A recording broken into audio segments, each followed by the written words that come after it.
La corriente continua es aquella que fluye en un mismo sentido. Un ejemplo son las pilas, las cuales su energía fluye de un polo a otro.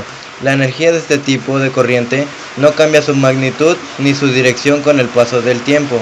Algunos aparatos que necesitan de esta corriente eléctrica son las computadoras, microondas, impresoras, celulares, etc.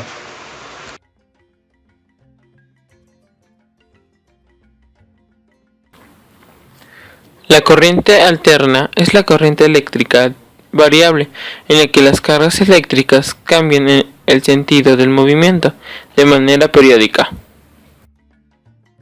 Esta corriente es la que llega a las casas mediante las redes de distribución de las plantas eléctricas.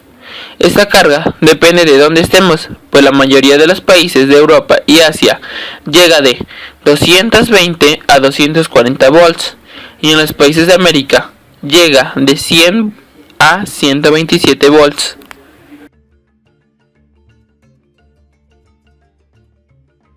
Una fuente de alimentación recibe en su entrada una corriente o un voltaje de corriente alterna, y lo transforma mediante procesos electrónicos en una corriente o un voltaje de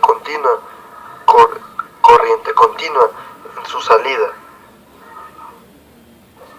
La señal de entrada es la energía que entra en la fuente de alimentación y depende del lugar donde vivimos.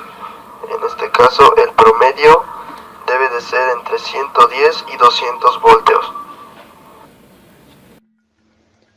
Transformador. Es la segunda parte por donde la amplitud de la señal de la entrada se va disminuyendo.